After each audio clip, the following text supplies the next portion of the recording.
السلام عليكم ورحمة الله وبركاته.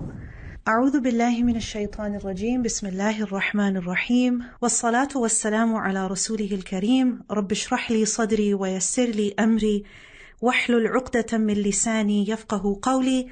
اللهم اهد قلبي وسدد لساني واسلل سخيمة قلبي. آمين يا رب العالمين. Ramadan is a blessing, a gift from Allah subhanahu wa ta'ala. It is a month that is blessed, that brings with it many blessings, and its worship, meaning worshipping Allah subhanahu wa ta'ala during this blessed month, is a means of purification, and it is also a means of growth. It is something that increases us in our iman, it increases us in our good deeds, it increases us in our worship, in our inner strength, and the worship of this month is also a means of forgiveness. May Allah subhanahu wa ta'ala give us all the ability to make the most of this month, and may this month really be a means of purification and increase in rewards for all of us. Ameen. Allah subhanahu wa ta'ala tells us in the Quran that Ya ayyuhal ladhina amanu كتب عليكم الصيام كما كتب على الذين من قبلكم لعلكم تتقون. That, O you who have believed, fasting has been prescribed upon you, meaning this is something that is mandatory on you. You have to do this, just as it was prescribed on those who came before you. And why is it that Allah subhanahu wa ta'ala wants us to observe fasts? It is لَعَلَّكُمْ تَتَّقُونَ, in order that you may develop taqwa, in order that you may safeguard yourselves, in order that you may be saved. So here Allah subhanahu wa ta'ala gives us a very clear reason, a very clear objective, a very clear goal as to why He has obligated us to fast. And within these verses, within this passage, we learn that شهر رمضان الذي أنزل فيه القرآن, that it is the month of Ramadan in which the Quran was revealed. Allah subhanahu wa ta'ala mentions certain qualities of the Quran, and then He says, فَمَنْ شَهِدَ مِنْكُمُ الشَّهْرَ فَلْيَصُمْهُ, that whoever witnesses that month among you, meaning whoever is alive at that time, whoever lives through the month of Ramadan, then what should they do? فَلْيَصُمْهُ, then he should fast during that month. So fasting, which is obligatory, as we know, is in the month of Ramadan. But this fasting is for a reason. And Allah subhanahu wa ta'ala tells us that reason. And, if you think about it, a lot of times, especially when it comes to our habits or the rules that we make related to our food consumption, we have certain goals. For example, we want to eat a certain way so that we are healthier, right? People practice intermittent fasting. Why? Because they want to be able to reap certain benefits. So, there's always some reason why you would change your diet, why you would change your eating habits, and why you would observe certain practices in your life. And when it comes to fasting, Allah subhanahu wa ta'ala tells us the goal, the reason. And that reason is لَعَلَّكُمْ تَتَّقُونَ. And this is so powerful, because when we remember the goal, when we have an objective, we are able to work backwards from that. We are able to keep that, in front of us, and that goal becomes a source of motivation for us. And also, it is something that gives us an encouragement as to why we should be doing what we are doing. So fasting is not to make us hungry. Fasting is not to torture us. Fasting is not to make our life difficult for us. No, fasting is for a very beneficial reason, something that we are all in desperate need of, and that is taqwa. Now, what is the word tattaqun? What is this concept of taqwa? Taqwa is basically to preserve or guard oneself. But it is not just to preserve and guard oneself a little bit. It is to, exceedingly guard oneself, to take serious measures in order to protect oneself. So for example, when it comes to the winter, Where I live in the winter, it can get extremely cold. So sometimes, you can't just walk outside with a jacket. A jacket alone will not be sufficient. You have to make sure that you are wearing a hat that will keep your ears warm, that will keep your head warm. You have to make sure that you're wearing gloves so that your fingertips also stay warm. Otherwise, you could get, extremely cold. You could get a frostbite. So that could be extremely dangerous. So, tattaqoon, taqwa, is to guard oneself exceedingly. You need to extraordinarily protect oneself, preserve oneself. And you do that, how? By putting a shield between yourself and what could be potentially dangerous for you. You put a barrier between yourself and what is potentially harmful for you. So, لَعَلَّكُمْ تَتَّقُونَ, what does this mean? This means, first of all, that Allah subhanahu wa ta'ala has prescribed fasting upon us in order that we may save ourselves. Meaning, fasting is meant to save us. How is it supposed to save us? What exactly is it rescuing us from? What exactly is it shielding us from? You see, every single day, we make mistakes. Some mistakes we realize, other mistakes we don't even realize. And the kind of mistakes that we make are so different, right? Sometimes we have, bad intentions. We have the intention to hurt someone. Sometimes we may make a mistake in the way that we're talking, that we say something rude that really hurts someone, right? When we're praying salah, we're not focused. When we're thinking about our situation, we can become extremely negative. Sometimes, the way that our children behave or the way that our spouse is treating us, sometimes we can get really angry. And we begin to, show that anger and start, saying things which are inappropriate. Sometimes, we realize the mistakes that we have made, and other times we don't realize the mistakes that we have made. How often it happens that, in casual conversation, you catch yourself backbiting, right? You have that realization that this might be gheebat. Or you find yourself making fun of someone. And making fun of someone is something that Allah subhanahu wa ta'ala has forbidden us from. So the fact is that because we are human beings, because we are not perfect, because we forget, because we are weak, we keep making mistakes. And Allah subhanahu wa ta'ala is so merciful that He has obligated us to fast for this entire month. Why? So that the day-long worship becomes a means of purification for us. Because you see, when you pray salah, how long do you pray for? Maybe 5 minutes, maximum 10 minutes. But when you are fasting from suhoor all the way until iftar. So every single moment that you spend fasting is a moment that is recorded as ibadah. So imagine you are worshipping all day long. So by increasing the duration of this act of worship, what is happening by default is that our sins are getting erased. Because we learn a very beautiful principle in the Quran that innal hasanat yudhibna sayyi'at. That indeed good deeds erase bad deeds.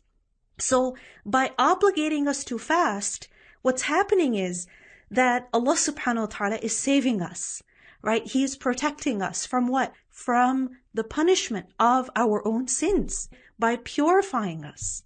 And this is one of the goals, one of the objectives of fasting in the month of Ramadan. We learn in a hadith that once the Prophet ﷺ ascended the minbar, and he said, Ameen, Ameen, Ameen. And the companions were surprised. So they asked him, ﷺ, as to why he said that. And he explained that Jibreel came to him. And Jibreel said that, من أدرك شهر رمضان فمات فلم يغفر له فأدخل النار فأبعده الله. That the person who finds the month of Ramadan and he dies without being forgiven, and he ends up in hellfire because of the fact that he was not forgiven, because he still had all of his sins with him, then may Allah remove him far away, meaning may Allah curse him. And the Prophet ﷺ said, Ameen. So this shows us that one of the goals of Ramadan is to cause us to be forgiven. And how is it that we can earn forgiveness through the month of Ramadan? Inshallah, we will discuss that. So لَعَلَّكُمْ تَتَّقُونَ first of all means so that you are saved, meaning you are saved from the punishment of your sins. Secondly, لَعَلَّكُمْ تَتَّقُونَ also means that you all guard yourselves, meaning you become more conscious. Why? Because when we are fasting, essentially we're practicing restraint, right? We're constantly controlling ourselves. We're constantly saying no to ourselves. We are very alert in the sense that we are keeping an eye on ourselves. We are monitoring ourselves, right? That can't eat this, can't eat that, can't even drink, right? Even when you are rinsing your mouth when making wudu, you're so careful to make sure that you don't swallow anything by accident. When you're cooking food and you want to, just taste to make sure you put the salt in, and, although it is allowed to just taste the food and then spit out anything that remains in the mouth, again, you're so conscious, you're so careful that you don't want to accidentally swallow anything. So basically, while you're fasting, you are monitoring yourself. You are keeping a check on yourself. And you are keeping a check on yourself in private and in public, whether you are in front of people or you are alone at home. So what happens is that through fasting, you become more conscious, you become more alert. You develop the habit of self-monitoring, observing your behaviors, observing your actions, and then controlling yourself. And this is something extremely important, for self-awareness. A lot of times when people go for therapy for their, mental health issues, a lot of times, the therapist begins with telling the patient to self-monitor certain behaviors and certain, patterns of self-talk, because the first step towards healing is to become self-aware, right? The first step towards improvement is that you are able to recognize yourself. So fasting helps us be more alert and be more conscious. And that is essential for being able to avoid sins. And then thirdly, لَعَلَّكُمْ تَتَّقُونَ also means that you become more righteous. You become more pious. Why? Because while you're fasting, of course, you're not going to be able to eat and drink, and you know that it's the month of Ramadan, you should be doing good things. So the kind of things that you don't do in general, right, the kind of good deeds that you tend to delay throughout the year, in the month of Ramadan, you become more consistent. Like, for example, for a lot of people, reciting Quran every single day is a struggle. But in the month of Ramadan, they have that motivation that, let me recite a little bit. Let me recite a little bit more. I have to recite the entire Quran once, at least. Or I have to do it 3 times, 5 times. Or at least I should be able to recite half of it. Right? Whatever your goal is. And likewise, when it comes to, giving sadaqah, giving charity, we know that we should be giving it. But throughout the year, we kind of become lazy. But in the month of Ramadan, because we are more eager to earn rewards from Allah subhanahu wa ta'ala, we develop the habit of giving charity. So the month of Ramadan, fasting in the month of Ramadan, this is for our own benefit. Allah subhanahu wa ta'ala protects us from the consequences of our sins. Through the exercise of fasting, we become more self-aware. We develop the habit of self-monitoring. And also we develop good habits. We develop the ability to worship Allah subhanahu wa ta'ala more. So, لَعَلَّكُمْ تَتَّقُونَ, this is the goal. This is the benefit. This is the purpose. Now, when it comes to taqwa, that لَعَلَّكُمْ تَتَّقُونَ, so that you develop taqwa, you become more conscious, you safeguard yourselves, you become more pious. Now, this is something that is essential for all of us. Taqwa is not just for people who are very righteous, people who are from very religious families, or people who, have memorized the entire Quran. Taqwa is essential for every single one of us. We learn in the Quran, Allah subhanahu wa ta'ala says, وَلَقَدْ وَصَّيْنَا الَّذِينَ أُوتُوا الْكِتَابَ مِنْ قَبْلِكُمْ وَإِيَّاكُمْ أَنِ اتَّقُوا اللَّهِ. that certainly we instructed the people who came before you, the people of the book before you, and we have also instructed you that all of you should observe taqwa of Allah. All of you should be more conscious of Allah.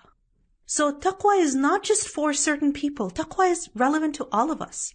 Every single one of us can become better at self-monitoring, at thinking about Allah subhanahu wa ta'ala more, right? At striving to earn the rewards of Allah and striving to stay away from disobedience to Allah. So this is something that, is relevant to every single one of us. And when it comes to taqwa, remember that taqwa is a source of a lot of good. When you become more self-aware, when you become more conscious of Allah, when, there is purification, then this is something that is a source of great benefit for all of us.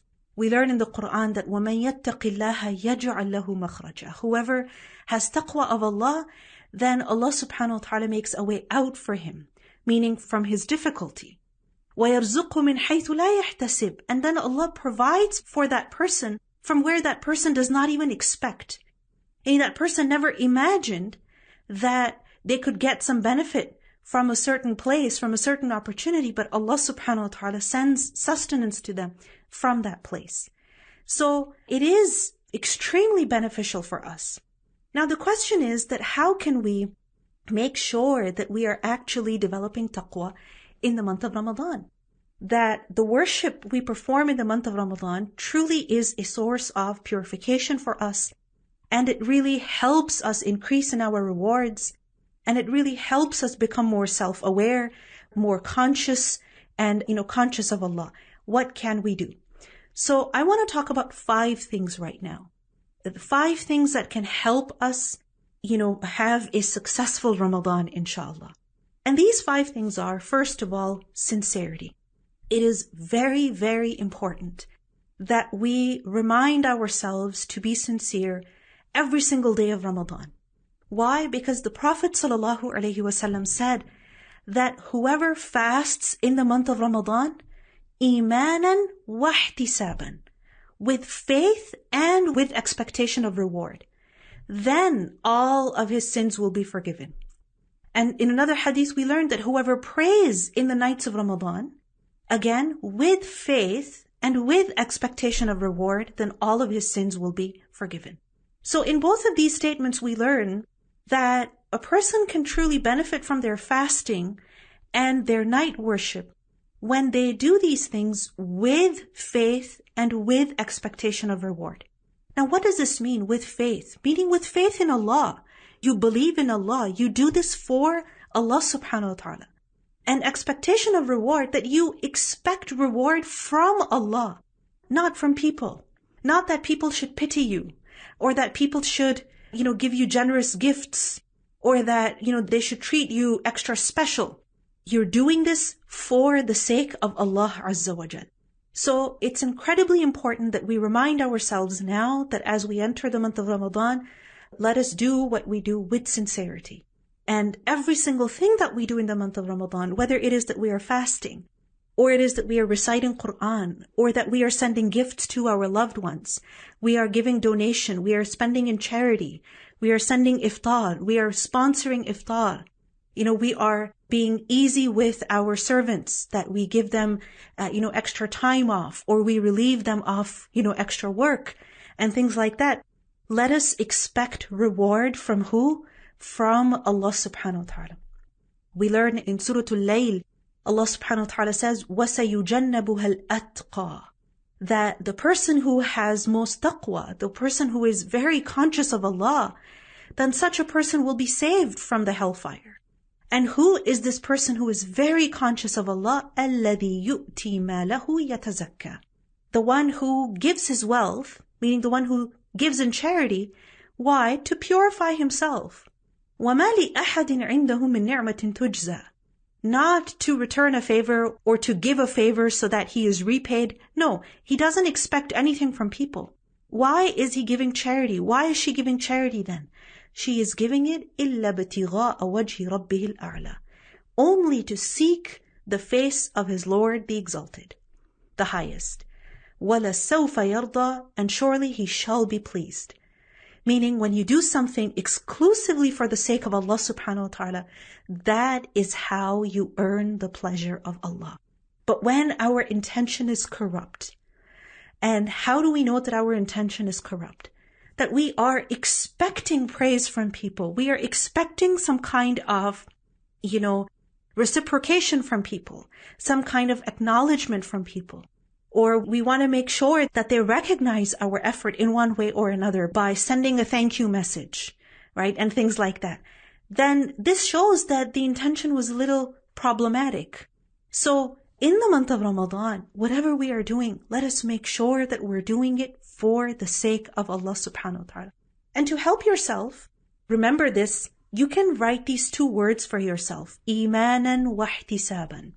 Right? You can write these words down for yourself and maybe, put them in front of your desk, wherever that you spend a lot of time, maybe on the refrigerator, right? Maybe on your phone as a screensaver, something. Why? So that you remember that this is for the sake of Allah subhanahu wa ta'ala. Imanan wa ihtisaban. The second thing that we can do, inshallah, to really reap the benefits of the month of Ramadan, to make sure that we are able to develop taqwa, the month of Ramadan is a source of purification for us. We truly do become more conscious, is that we should increase in our worship. The month of Ramadan is not just about fasting, right? Fasting is the bare minimum. And what I mean by that is that your goal should not just be to somehow survive until you can eat again. So you wake up, you eat, you pray, you sleep. And then you wake up, you pray, you just lie down. You pray, and then you get up again, you pray, and then you just laze around, right? You just spend several hours on your phone, or that you watch something, maybe you go out, shopping, whatever, and you do chores around the house to kind of kill time until you can eat again. Fasting is the bare minimum. What we need to do is that while we are fasting, we should also increase in other acts of worship. Allah subhanahu wa ta'ala tells us in the Quran that يَا أَيُّهَا النَّاسُ اعْبُدُوا رَبَّكُمْ الَّذِي خَلَقَكُمْ وَالَّذِينَ مِنْ قَبْلِكُمْ لَعَلَّكُمْ تَتَّقُونَ. That, O people, worship your Lord, who has created you and who also created the people before you. Why should you worship your Lord? لَعَلَّكُمْ تَتَّقُونَ. In order that you may become more conscious, in order that you are saved. Right? Same word has been repeated over there. So, absolutely, fasting is an act of worship. But along with that, let us pay attention to our salah, praying on time, praying in the best way, praying voluntary prayer, nafil prayer, making sure that we're performing our sunnah prayers, making sure that we are, increasing in our dhikr, making sure that we are giving sadaqah, right? Every single day, some kind of charity. Why? Because this is something that will make the fast more beneficial. It will make the rewards of the fast even more, right? It will multiply the rewards of the fast because you are already in a state of worship and then you are performing even more worship. And we see this in the example of the Prophet sallallahu alaihi wasallam that, for example, in the last 10 nights of Ramadan, he would perform i'tikaf, right? He would stay in the masjid. Why? What is i'tikaf all about? That you are staying in the masjid. You're not going anywhere else. You're staying in the masjid. Why? So that you can worship Allah, all the time, basically. The only time when you're not actively engaged in ibadah is when you are resting or when you are, eating, etc. But otherwise, the Prophet ﷺ, he would do i'tikaf for the reason that he could perform more worship. So let us think about, what we can do. And each person's situation is different, right? Some people, because of their health, because of their, family situation, they're not able to, spend a lot of time in ibadah. They need to take rest. They need to look after their family. They have to go for work, etc. But along with that, actually, there's still something that we can do. For example, salah is something that you can't leave, whether you are unwell or you are at work or you are at home. Even when you're pregnant, right, you cannot leave your salah. You may not be fasting, but you still have to pray. So think about how you can improve your prayer, how you can recite just a little bit of more Quran in your salah, how you can make your ruku just slightly longer, right? How you can beautify your salah, pay a little bit more attention, not rush through the salah. So every person, their situation is different, and it's very important that we don't compare ourselves to others. Rather, we should recognize our, circumstances and see, what am I able to do? What can I do? How can I improve my worship? For some people, this means reciting a lot of Quran. For other people, this means, praying a lot of nafil prayers. If Allah subhanahu wa ta'ala has blessed you with wealth, then think about how you can give charity on a regular basis, because that is also a form of worship. In a hadith, we learn that the Prophet ﷺ was once sitting in the shade of the Kaaba, and he was saying, Humul akhsarun wa rabbil Kaaba. They are the greatest losers by the Lord of the Kaaba. Meaning the Prophet ﷺ was swearing by Allah. He was taking an oath by Allah. And he was saying that those people are the greatest losers. So Abu Dharr radiallahu anhu, he was nearby and he got really worried. He thought, what's wrong with me? Is he saying this about me? What did I do? And, he felt really bad in his heart. And finally he asked the Prophet ﷺ that, who are they? Who are you talking about? And the Prophet ﷺ said, Al-aktharuna amwala. Those who have a lot of wealth, they're the ones who will be the greatest losers. Except for the one who does this and this and this. And the Prophet ﷺ, pointed towards different directions, indicating that except for the one who is constantly spending in the way of Allah. And the thing is that, if you have the privilege to use the internet at this moment, you have the privilege of, having a smartphone or a computer, and things like that. You have access to electricity, you have access to fresh water. All of these are actually privileges. So every single one of us has been blessed in one way or another. Being rich does not mean that you have millions of dollars sitting in your bank account. Being rich means that you have access to fresh water. You have, all of the basic necessities. In fact, even extra things are, extra luxuries are available to you. So Aisha radiallahu anha, when she gave sadaqah, we learn in one narration about how she only had 3 dates, right? And she gave those to a woman who came knocking at her door with her 2 little girls. So she had that much food to give. So, we do have a lot, and we need to recognize that. Instead of, self-pitying and comparing ourselves to other people, that, so-and-so has such a big house, so-and-so has such a nice car, so-and-so is always traveling the world, right? So-and-so is now going out to eat over there, and now they're wearing this, and now they have that bag, and now they have those shoes, and now they have, 3 helpers, and now they even have a chauffeur, and things like that. And instead of comparing ourselves to other people, let us recognize the gifts that Allah subhanahu wa ta'ala has given us. And let us use those to benefit others. Because this is a beautiful way of drawing close to Allah Azza wa Jal. This is, a very effective way of being purified from our sins. So that's the second thing that we all can focus on. So first, sincerity. Second, worship. The third thing is that let us pay attention to guarding the tongue, guarding our tongues. And I would say also guarding our fingertips.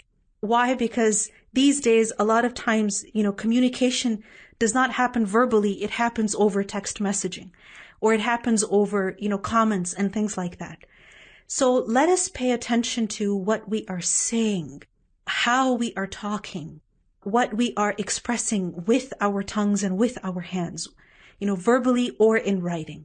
Because the Prophet ﷺ instructed us that when one of you is fasting, then they should refrain from indecent speech and also from quarreling. Meaning, do not say bad, obscene, dirty things. And also do not argue. Do not quarrel. And if somebody should fight with you, meaning if someone should argue with you, or if someone uses foul language with you, then you should say, I am fasting. Meaning, you cannot allow yourself to say bad things with this tongue while you are fasting. In another hadith, we learn that whoever does not give up lying, right, and evil actions while fasting, then Allah is not in need of this person leaving his food and drink. The point of fasting is not just to avoid food and drink. The real goal of fasting is to avoid sins. So you have to, really pay attention to yourself, inshallah. And this goal we can set for ourselves, that I have to guard my tongue. And, guarding your tongue begins at home. It begins at home. It begins with our family. Because we feel so comfortable with our family members, our siblings, our children, our spouse, that we don't feel bad saying certain things, making fun of them, yelling at them, insulting them, criticizing them, and things like that. So guarding the tongue begins at home. So make sure that you don't use this tongue to hurt people, to offend them, to annoy them, and things like that. And we can only do that when our tongue is busy in doing good things. For example, if you have spent 30 minutes reciting the Quran, then you will not have the strength to argue with someone. You're going to be a little tired. If you have a goal that I have to complete the recitation of 2 ajza today, then again, you're not going to have, time to waste on your phone or just talk to people, randomly.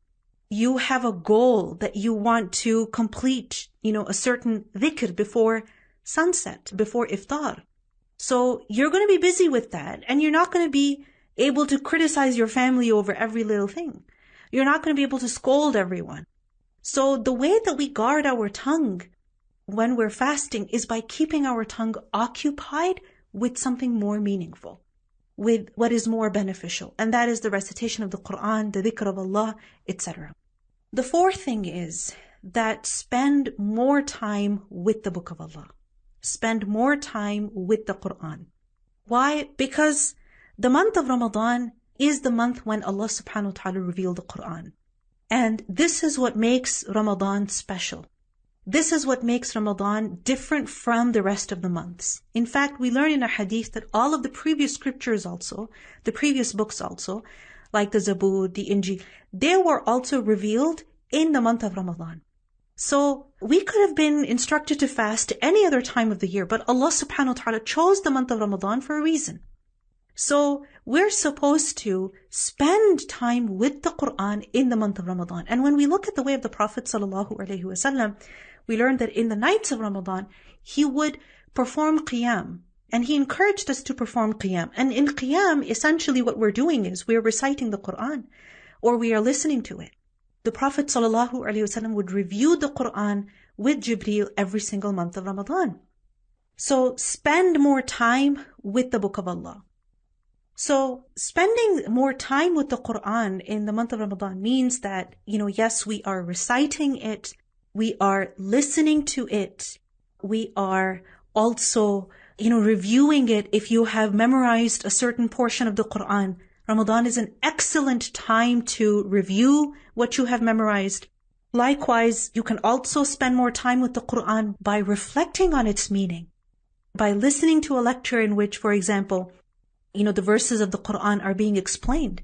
Because the Quran is supposed to be acted upon, right? It is supposed to be followed. The Quran is supposed to be guidance. And the only way that we can, follow the Quran is if we understand it. The only way that the Quran can be a source of healing for us and, changing our behavior is that we understand and remember what the Quran is telling us. So you may know the meaning of the Quran, you may have even memorized it, but you may forget its teachings at a certain time, because as human beings, we forget. So, there's so many programs that are offered by so many organizations, especially in the month of Ramadan, where you get an opportunity to listen to the meaning of the Quran, or at least reflect over some verses of the Quran. So make sure that you sign up for something. Why? Because that will help you connect with the Quran every single day. Allah subhanahu wa ta'ala tells us that ذَلِكَ الْكِتَابُ لَا رَيْبَ فِيهِ هُدًى لِلْمُتَّقِينَ, that this Quran is a guidance for those people who have taqwa. So if we want to increase in taqwa, then we have to spend time with the Book of Allah, inshallah. We have to increase our connection with the Quran. The last thing I want to talk about is dua. That in the month of Ramadan, we should especially be making dua in order to benefit from the fruits of this month. Meaning we should increase in calling upon Allah subhanahu wa ta'ala. Within the verses that talk about fasting and Ramadan, Allah subhanahu wa ta'ala also tells us that we should make dua to Him, right? That we should call upon Him. We should ask Him. And we learn in Hadith also that the person who is fasting, when they break their fast and they call upon Allah at that time, that dua is accepted. We also learn that, in the month of Ramadan, we are encouraged to worship Allah subhanahu wa ta'ala in the night. And we learn that in the night, there is a special time when Allah subhanahu wa ta'ala calls us, right? That who is there who will call upon me so that I will answer him? Who will ask me for something so that I will give him? Who will seek forgiveness from me so that I will forgive him? So, we're up at night anyway. We have to break our fast anyway. So these are special moments, special times when we should be calling upon Allah subhanahu wa ta'ala, asking Allah, Ya Allah, purify me. Ya Allah, forgive me for my sins. And any deficiencies that you recognize in yourself, any problems that you identify, in your character, in the way that you talk, in your relationships, in, the way that maybe you harbor grudges in your heart, or, we recognize our faults, we recognize our weaknesses. And sometimes because of those weaknesses, we tend to hate ourselves. So instead of, being angry with ourselves and being harsh with ourselves, let us channel that energy into calling upon Allah subhanahu wa ta'ala, that, Ya Allah, you help me become better. You forgive my sins. You purify me. Right? One of the du'as that we can make is, Allahumma ati nafsi taqwaha. That, oh Allah, give my soul its taqwa. Grant my soul the taqwa, the consciousness that it needs. Allow me to shield myself from doing what displeases you. Allahumma ati nafsi taqwaha wa zakkiha. And oh my Lord, purify my soul. Anta khayru man zakkaha. You are the best to purify it. Anta waliyuha wa mawlaha. You are its protector and its guardian. I entirely depend on you. So Ya Allah, you help me. So this is an excellent time to make dua, to ask Allah subhanahu wa ta'ala to make us better human beings, to make us better worshippers, and to forgive us for all our shortcomings. Ameen. So these are the 5 things that I wanted to talk about. Inshallah, I can conclude over here. Barakallahu feekum.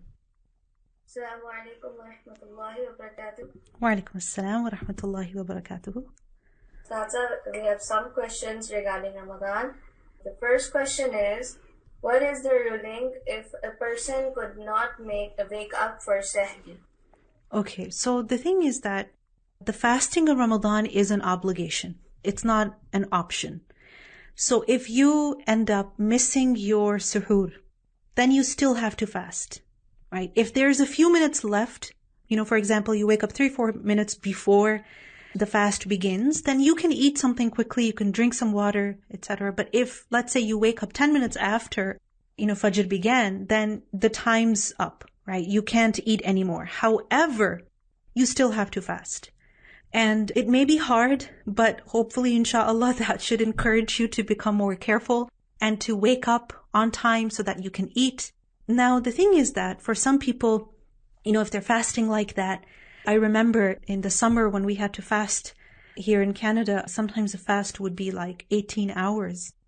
And in certain places, it's even longer. So, if it happens one day, okay. If it happens like 3-4 days in a row, then, and a person is about to fall unconscious, things like that, then if their health is really getting affected, then of course they can break their fast. But don't, refrain from fasting just because you missed your suhoor. Begin the fast and ask Allah subhanahu wa ta'ala to help you. And with the help of Allah, inshallah, you'll be able to complete the fast. If, however, you are falling ill, there's a, serious concern about your health, your well-being, then in that case, you can break your fast. But don't break your fast just because you're feeling tired or you've got a headache. Go lie down, take some rest, take a nap, help yourself in one way or another to make sure that you complete your fast. And if it's a serious health concern, then in that case, you can break the fast and then make up the fast after Ramadan, inshallah. Jazakumullahu khair, sister. Now we have next question. What are the recommended Tarawih namaz? Is it to 8 or is it 20? Okay, so we learn in, Aisha radiallahu anha reported that in the month of Ramadan and also otherwise, throughout the year, the Prophet sallallahu alaihi wasallam would pray 8 rak'at in Qiyamul Layl, meaning in the night worship, he would perform 8 rak'at. So 2, 2, 2, 2. All right, and then he would perform the witr. So this was his habit in Ramadan and also outside of Ramadan. So, it's easy, it's doable, it's practical. For some people, just the thought of 20 rak'at is intimidating for them. It's a bit frightening for them. They wonder, how am I going to do this? And the 8 rak'at, the Prophet ﷺ used to do it, so it's easy to do it. But if, for example, you have, you're going, especially in a masjid, they will do 20 rak'at in many masajid. Why? Because 20 rak'at helps, people come anytime within that window and get at least 8 rak'at in. So for example, if someone comes in late, then they're not going to miss a lot. They will still be able to pray something. If someone has to leave early, again, they will be able to pray something. So in 20 rak'at, there is convenience, absolutely. If you're praying on your own, 8 should be the minimum. And of course, if you're not able to do 8 at all, and you're really tired, then at least get 2 or 4 in. But remember that there is no number that the Prophet ﷺ specified. Meaning when he was asked about the night prayer, he said, pray it as 2 and 2 and 2, meaning pray it in sets of 2. He didn't say pray 10 or pray 16 or pray 30 or pray 20 or only pray 8. He did not specify a number. He taught us the methodology, right? The way of performing the night prayer. And the number, he left it open to us. And the thing is that, some nights you have more energy, you can pray more. Some nights you don't, so you can pray less. But every single night, perform some qiyam at least, right? Something, whatever Allah subhanahu wa ta'ala gives you the ability to do. Inshallah, wallahu a'lam. Jazakumullahu khair. The next question is, completing Quran along with reading its meaning once is better, or completing 2 to 3 Quran is beneficial in Ramadan? So when it comes to the recitation of the Quran, of course, the more you do it, the more rewardable it is. So I would encourage you to do both. So for example, if you are able to, recite easily a lot, then yes, recite 3 times the entire Quran, recite 5 times, whatever you are able to do. But along with that, spend maybe 10 minutes, 30 minutes a day, how much ever that you can do, but spend some time reflecting on the Quran as well. And you do both. Okay? It's not either or. It's supposed to be both. All right? Inshallah. Wallahu a'lam. Jazakumullahu khair.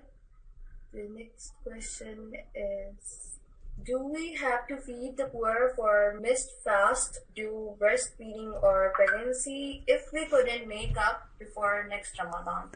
So there's a difference of opinion in regard to this matter.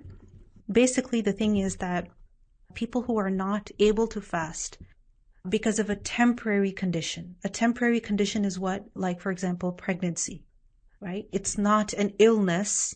It's not old age because of which you're not able to fast. It's a temporary condition because of which you're not able to fast. And in that case, you're supposed to make up the fasts.